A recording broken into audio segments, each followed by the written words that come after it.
नमस्कार। आज का विषय है इतिहास और चतुर्वर्ग। इतिहास के बारे में कल हम लोगों ने चर्चा किया था और चर्चा के दौरान ये बात भी कही गई थी कि इतिहास और इतिकथा, पुराण और काव्य में क्या डिफरेंस है, क्या-क्या भिन्नताएं हैं, उसके ऊपर भी हम लोगों ने चर्चा की थी। थोड़ा एक मिनट के अंदर उसको दोहरा लेते हैं।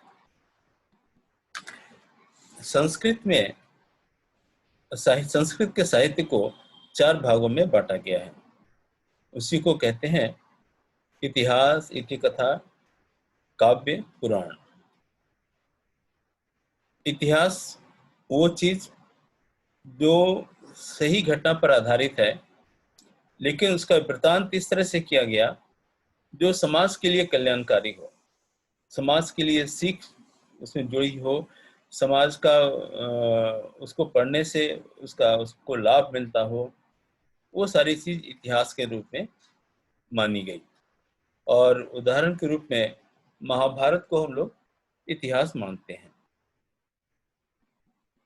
इति कथा जिसको इतिहास हम लोग अभी तक जानते थे, प्रायः जाना गया जिस चीज को, वो इति कथा में आता है, जिसमें कि ये वर्णन रहता है कि एक राजा कब से कब तक राज्य किया, उसके कितने बच्चे हुए, कौन उत्तराधिकारी बना, कितनी बीवियां हुई, और उसने कब कितने दिन शासन किया, फिर कब उसकी मृत्यु हो गई, उसने कितने युद्ध लड़े, कितने जीते, कितने हारे।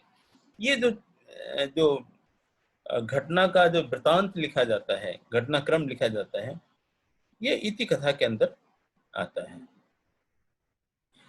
प्रौध के प्रणेता प्रभात रंजन सरकार जी का कहना है कि इति कथा से किसी का भला नहीं होता, इसको जानने न जानने से कोई फर्क नहीं पड़ता, लेकिन इतिहास का जानना बहुत जरूरी है और इतिहास के ऊपर हम सभी को अपना अध्ययन करना चाहिए, क्योंकि इतिहास से ही समाज को आगे बढ़ने की गति मिलती है। इसी तरह से काव्य वो चीज है जिसे कि पद्य के रूप में कहा गया, वो सही घटना पर आधारित हो सकती है, नहीं भी हो सकती है, और लेकिन वो इस ढंग से कहा गया कि लोगों को सुनने में, लोगों को स्मरण करने में याद रहेगा, ऐसी चीज को कहा गया काव्य है। जैसे तुलसीदास की जो रामायण है वो काव्य में आएगी, या श्री कृष्ण भगवान का उपदेश है गीता,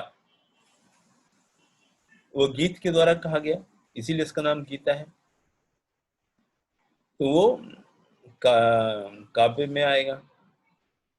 और दूसरा है पुराण। पुराण में वो सत्य घटनाओं पर आधारित नहीं है, लेकिन उसको इस तरह से कहा गया जिससे कि समाज का भला हो, समाज के लिए सीख दी गई। और वो जो पुराण है उसको जानने से समाज का बहुत भला होता है, लेकिन वो सत्य घटनाओं पर आधारित नहीं है। इस पर श्री प्रभात रंजन सरकार जी कहते हैं कि जो पुराण के रचयिता है वेद व्यास जी, ऋषि वेद व्यास जी, जिन्होंने पुराणों की रचना की, 18 पुराण जिन्होंने लिखे, लिखते लिखते बाद में उन्होंने कहा, एक तरह से अपने को दोषी माना। उन्होंने कहा कि मैं ये पुराण लिख तो रहा हूँ, इसमें हमने बहुत सारी बातें कही हैं, लेकिन प्रभु हमको क्षमा करना। उन्होंने क्या कहा, उन्होंने 3 गलतियां मानी अपनी। वो गलती थी कि हम भगवान की बातों को किसी पुरुष के नाम पर हम, या पुरुष या स्त्री के नाम पर हम बता रहे हैं, तो हमने, और उनके गुणों को पुरुष और स्त्री के रूप में हम समझा रहे हैं, तो हमने क्या किया, जो भगवान एक असीम सत्ता है, जो हम सबके पालक हैं, जो सारी दुनिया को चला रहे हैं, तो हमने गलती की उनको एक पुरुष के रूप में मान करके या स्त्री के रूप में मान करके, देवी देवता के रूप में मान करके। ये हमसे बहुत बड़ी गलती हो गई। फिर दूसरा क्या हो गया, हमने उनको समय की परिधि में डाल दिया कि उनका आए और इतने साल तक रहे, उन्होंने उस समय में ऐसा ऐसा किया, इस तरह की बातें उन्होंने लिखी। ये हमने फिर भगवान को समय के बंधन में बांध दिया, जबकि जो भगवान है, परम पुरुष है, वो बंधन के बाहर है, उनके वो बंधन के अंदर नहीं है। तीसरा, उन्होंने कहा कि हमने एक और गलती कर दी कि हमने स्थान में बांट दिया कि उनका जन्म यहाँ यहाँ हुआ, उस स्थान पर रह रहे थे, या उस स्थान से उन्होंने ये काम किए। बताइए, भगवान के लिए तो स्थान तो कुछ होता नहीं। ये जो हमने 3 गलतियां की हैं, उसके लिए उन्होंने खुद ही लिखा और उसके लिए क्षमा मांगी, हे प्रभु हमको माफ कर देना। लेकिन पुराणों की रचना हमने केवल इसलिए की है जिससे कि लोगों का भला हो, लोग उसको समझ करके उससे लाभ उठाएं, जीवन में उसको लाभ मिले। लेकिन हुआ क्या, इन पुराणों के जो देवी देवता थे, जो भगवान थे, जो और बहुत सारी शक्तियों की जो बात, लोग उसी को ही वास्तविकता मान करके आगे बढ़ते चले गए। तो जो उनको आशंका थी वेद व्यास जी को, वो आशंका उनकी मन में वो सही निकली, और मनुष्य ने जो सही तथ्य था, जो मूल तत्व था, जिसके वजह से उन्होंने पुराणों की रचना की थी, जिसको अध्यात्म की सूक्ष्म भावनाओं को जो समझाना चाहते थे लोगों को, वो उदाहरण के रूप में, तो उदाहरण को तो उन्होंने मान लिया लोगों ने, लेकिन उस भावना को लोग भूलते चले गए। ऐसा नहीं कि सब लोग भूल गए, बहुत लोग उस मूल भावना को अभी भी, कुछ लोग हैं जो उसको सराहते हैं और उसके बारे में जानते हैं। लेकिन साथ में वो जो समझाने के लिए जो उन्होंने पात्र को की गणना की, उस पात्र को भी लोग भूले नहीं, और उसको किसी न किसी तरह से अपने आस्था का प्रतीक मान लिया उन्होंने, और ये थोड़ी भूल हो गई। तो ये जो 4 अंग हैं, पुराण, काव्य, इति कथा और इतिहास, तो संस्कृत के साहित्य को 4 भागों में बांटा बांटा जा सकता है, वो इस तरह से है। इसमें जो सबसे इम्पोर्टेंट है, जिसको जानना चाहिए हर एक मनुष्य को, वह है इतिहास। इसकी जब हम कल चर्चा कर रहे थे तो उसमें ये बात आई थी, इतिहास कभी लिखा गया था, जैसे महाभारत एक इतिहास से लिखा हुआ हमको मिलता है, या उसकी कहानियां या उसकी बातें जन जन तक पहुंची, लेकिन उसके बाद में तो इतिहास नहीं लिखा गया। कृष्ण भगवान या महाभारत काल आज से 3,500 वर्ष पहले हुआ था। तो 3,500 वर्ष से लेकर के और अभी तक का जो समय है, इतिहास नहीं लिखा गया। बहुत आंशिक रूप से कहीं कहीं लिखा गया, लेकिन वो इतिहास नहीं मिलता है। तो हम लोगों को क्या मिलता है? हम लोगों को मिलता है इति कथा। जो राजा बना, उस राजा ने अपने ढंग से, अपनी महिमा में कुछ न कुछ लिखा, और उसी को हमने इतिहास मान करके हम पढ़ते चले आए। और आज से 2000 वर्ष पूर्व तो वो भी नहीं लिखा गया था, इतिहास ही नहीं मिलता हमको, इति कथा भी नहीं मिलती। कि 3,500 वर्ष से पहले से लेकर के जो बुद्ध काल आता है, करीब 2,500 वर्ष पूर्व, तो 1,000 वर्ष के बीच में क्या हुआ है इस जगह, इस देश में, उसका तो कहीं वर्णन मिलता ही नहीं। कहीं कहीं किंवदंतियों में, कहानियों में कुछ चर्चाएं होती हैं, लेकिन कोई प्रामाणिकता के साथ में ना इतिहास मिलता है, ना इनकी कथा मिलती है। मिलता है बौद्धिक काल के बाद में, जब चंद्रगुप्त मौर्य का शासन आता है, गुप्त का शासन आता है, बाद में राजा अशोक का शासन आ रहा है। उस समय की कुछ घटनाएं और उनके कुछ प्रमाणिक तत्व और कुछ हद तक उनका इतिहास पता चलता है। इतिहास मतलब कि उस समय की सामाजिक स्थिति क्या थी, वहां पर लोगों के साथ में राज्य का क्या संपर्क था, राज्य की क्या जिम्मेदारियां थी समाज के प्रति और समाज की जिम्मेदारियां राज्य के प्रति। और उन्हीं तथ्यों के अनुसार ये कहा जाता है कि वो एक सुनहरा दौर था इस देश का, वो दौर उसके हाथ से नहीं आया। बाद में फिर ये मुगलों का जो शासन चला लगभग 800-900 वर्ष पहले, या मुगलों से पहले कुछ और शासक बाहर से आए, उन्होंने केवल अपनी जीवनी लिखी।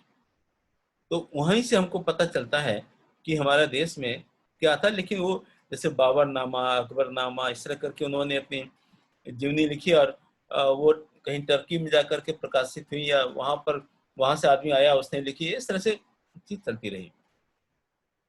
बुद्ध काल में कुछ वर्णन मिलता है उसके बाद का, बुद्ध काल से बाद का, जबकि बाहर से कुछ यात्री ह्वेन-त्सांग, ये लोग कुछ जो बाहर से आए थे, वो जो अपने देश में गए तो उन्होंने यहाँ के बारे में, समाज के बारे में चर्चा की कि यहाँ पर यूनिवर्सिटीज होती थी, यहाँ पर इतने एक यूनिवर्सिटी में इतने हजार बच्चे पढ़ते थे, इन इन विषयों के ऊपर वहाँ पर पढ़ाई होती थी, यहाँ के लोग कैसे थे, इसके बारे में चर्चा की। तो थोड़ा इतिहास उन यात्रियों से मिलता है जो यात्री इस देश में भ्रमण करने के लिए आए थे और यहाँ पर रहे कुछ वर्षों तक, और विभिन्न जगहों पर रहे तो उन्होंने विभिन्न जगहों की चर्चा की, वो अपने देश में जाकर के की। जब यहाँ से गए तो उन्होंने कुछ किताबें लिखी। तो उससे हमको पता चलता है कि हमारा इतिहास क्या था, इनकी कथा क्या था। खैर, अभी इस विषय को यहीं छोड़ते हैं। यहाँ पर हम लोग आते हैं पुराण में, रामायण में। रामायण में एक कथा आती है, वो कथा है कि विश्वामित्र रामचंद्र जी को, लक्ष्मण जी को लेकर के मिथिला जा रहे हैं स्वयंवर के लिए, और रास्ते में उनको नदी पार करनी पड़ती है, और जिस नाव से नदी वो पार कर रहे हैं, तो जो केवट है वो नदी पार करने के बाद में देखता है कि उसकी जो नाव सोने की हो गई। वो तो आश्चर्यचकित हो जाता है, अरे ऐसे महापुरुष ऐसे हमारे साथ चल रहे हैं और हमारी नाव सोने की हो गई। वो बात अपनी पत्नी को कहता है कि देखो देखो, इनके चरण स्पर्श से ही जो काठ है वो सोना बन गया। उनकी स्त्री जाती है, घर में जितने भी लकड़ी के बर्तन या सामान रखे हैं सब जाकर के उनके पैरों को से कहती है आप छू दीजिए, सब कुछ सोना हो जा रहा है, और वो सब सोना लेकर के फिर अपने घर जा रही है। ऐसे वो दौड़ भाग कर रही है। इसी बीच में वो केवट कहता है, अरे पगली, ये इतनी मेहनत क्यों कर रही है? इनसे हम निवेदन करते हैं कि ये हमारी कुटिया में आ जाएं, तो कुटिया में आ जाएंगे तो सब कुछ वही हो जाएगा। और वो फिर निवेदन करते हैं रामचंद्र जी से कि आप आइए और हमारे कुटिया में पधारिए। रामचंद्र जी उनकी कुटिया में चले जाते हैं। ऐसी कहानी है कि वो फिर जो सोने के पीछे भाग रही थी, तो केवट ने कहा, अरे नहीं नहीं, ये सब बेकार है। अरे जो आदमी इतना महान है, इतने जो भगवान स्वयं है, और वो यहाँ हमारे यहाँ आए हैं, तो उनके चरण को पकड़ लो ना, तुम क्यों इस सोने के पीछे पड़ी हो? यह बात उनको समझ आती, बोलते हाँ हाँ, हम क्यों सोने और ये सब के पीछे पड़े हैं, हम उनके चरणों को ही पकड़ लेते हैं। और वो चरण को पकड़ लेती है और वो कहती है, फिर वो चलने के लिए होते हैं रामचंद्र जी, तो वो कहती है, आप आए हमारे यहाँ इस कुटिया में, तो हमें कुछ दीजिए। तो रामचंद्र जी कहते हैं, हम तुमको 4 फल देते हैं, और 4 फलों को तुम सहज करके रखना। तो वो फल क्या है? उन्होंने कहा धर्म, अर्थ, काम, मोक्ष, ये जो 4 फल हैं, इनको तुम अपने सहज करके रखना। ये धर्म, अर्थ, काम, मोक्ष क्या है? सबसे पहले हम लोग चर्चा करते हैं काम की। ये मनुष्य के अंदर एक भावना है, भौतिक वस्तुओं के लिए अटैचमेंट, लॉन्गिंग, उसके लिए इच्छा, उसके लिए अभिलाषा, उसको बोलते हैं फिजिकल लॉन्गिंग। जो भौतिक वस्तुएं हैं उसके प्रति हमारा लगाव है।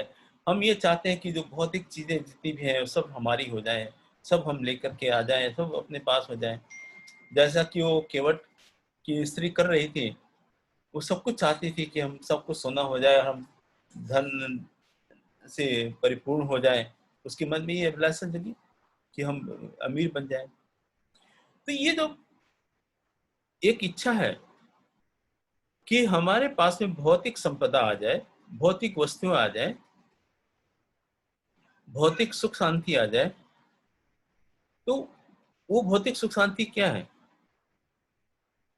वही सुख शांति है जिसे कि भोजन, अन्न, वस्त्र, शिक्षा, चिकित्सा के नाम से हम लोग जानते हैं। ये जो मूलभूत आवश्यकताएं हैं, इसकी पूर्ति हो जाना, वही है काम।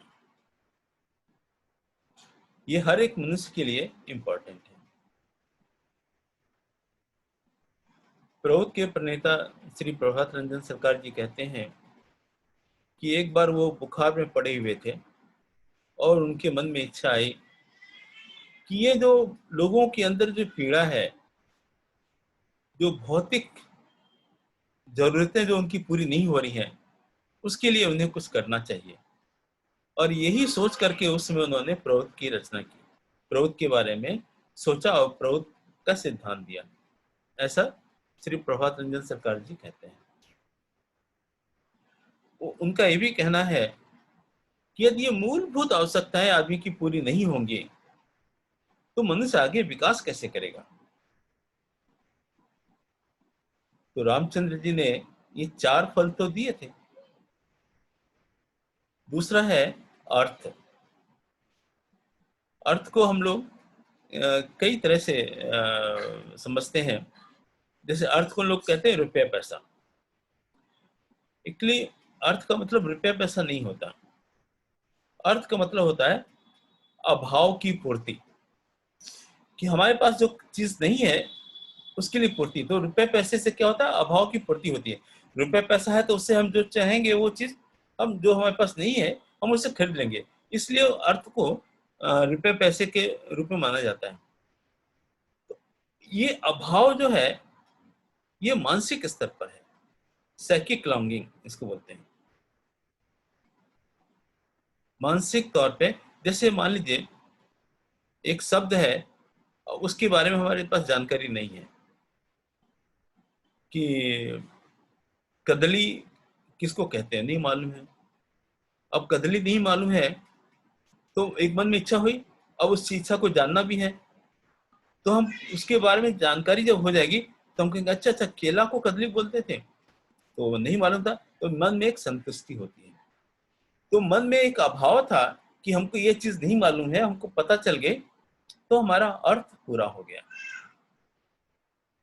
तो ये जो अर्थ का अभाव है, तो मनुष्य के अंदर जो भौतिक सुख सुविधाएं जब आती हैं, उसके बाद से वो मानसिक सुख सुविधाओं के लिए प्रयत्नरत रहता है।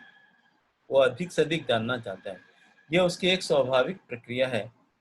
तो अर्थ हो गया। फिर है धर्म। धर्म क्या है? अब धर्म को समझाने के लिए एक छोटी सी बात करते हैं। जैसे कि आदमी को भूख लगी तो उसके लिए उसको भोजन चाहिए, भोजन पूरा हो गया तो उसकी भोजन मिल गया तो भूख पूरी हो गई। कोई चीज मानसिक स्तर पर जो हम चाहिए था हमको हमको मिल गया तो हमारी भूख पूरी हो गई, वो हमारी अर्थ पूरा हो गया, हमारा उसमें सांत्वना मिल गई, एक मन में संतोष हो गया। इसी तरह से मनुष्य जब इस मानसिक प्रक्रिया में आगे बढ़ता है तो उसकी भूख वहीं खत्म नहीं होती। वो फिर ये जानना चाहता है ये दुनिया क्या है, हम क्यों आए हैं, किस लिए बनाई गई थी, हमारे आने का उद्देश्य क्या है। ये जो बातें हैं उसके दिमाग में कचोटती रहती हैं। और उसका उदाहरण जैसे महात्मा बुद्ध गरीब नहीं थे, राजा के बेटा थे, उनके पास सब कुछ मालूम था, फिर भी वो संन्यास लेते हैं, घर छोड़ते हैं और भगवान की तलाश में, परम पुरुष की तलाश में लग जाते हैं। उसके लिए नाना प्रकार के जतन करते हैं, साधना करते हैं, उस वो एक बात। तो ये क्या भूख है जिससे कि आदमी के पास में सब कुछ है और फिर वो भाग करके फिर भी वो कुछ और चाहता है। तो मानसिक स्तर से आदमी एक मनसा आध्यात्मिक स्तर पर जाना चाहता है। इसी को कहते हैं साइको स्पिरिचुअल लॉन्गिंग, इच्छा। यही धर्म है। इसी धर्म से आदमी जब और अपनी इच्छाएं जब काम और अर्थ पूरा हो गया तो वो धर्म के तरफ जाता है। एक चौथा फल जो उन्होंने बोला वो है मोक्ष। मोक्ष क्या है? ये जीवन की पूर्णता का संदेश है कि हमने जीवन में जो भी भौतिक चीजें थी, जो मानसिक स्तर की चीजें थी, जो धर्म था, सबको हमने पा लिया। और सबको पाने के बाद में हमारे अंदर क्या हो गई? पूर्णता की इच्छा हो गई। अरे अब सब कुछ हो गया, अब पाने के लिए कुछ नहीं बचा है। अब यही जो भावना है कि पाने के लिए कुछ नहीं बचा है, यही हुआ मोक्ष की भावना।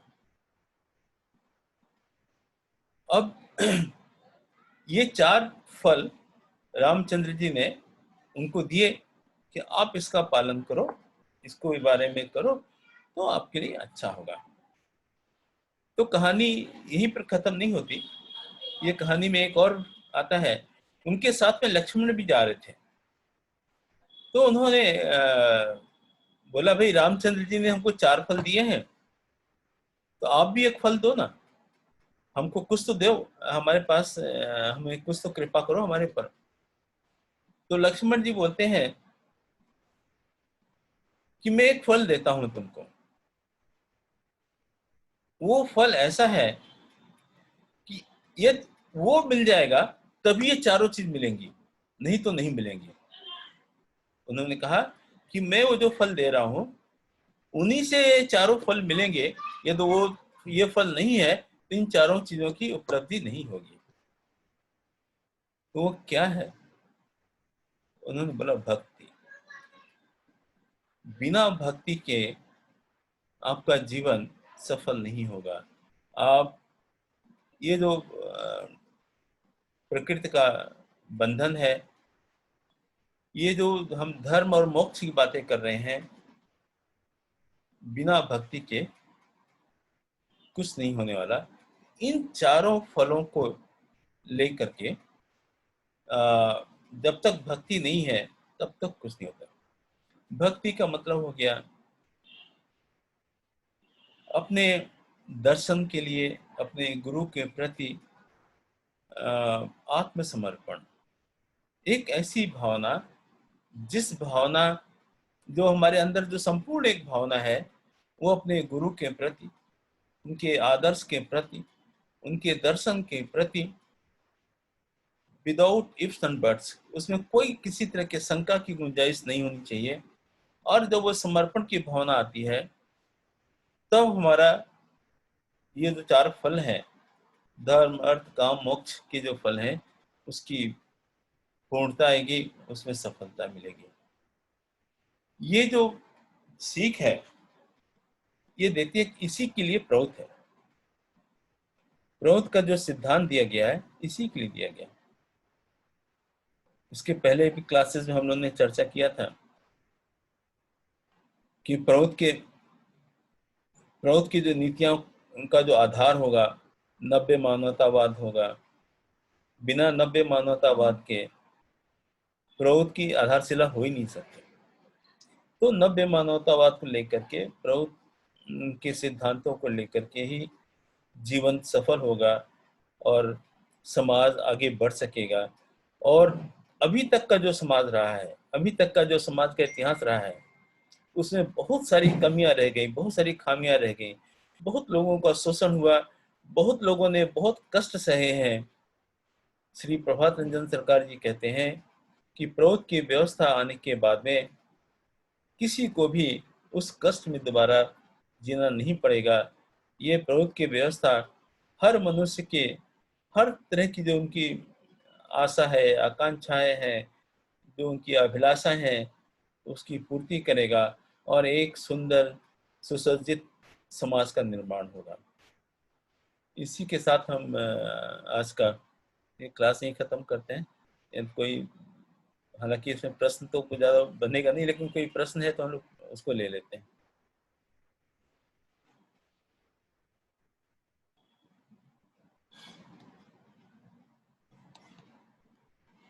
हेलो।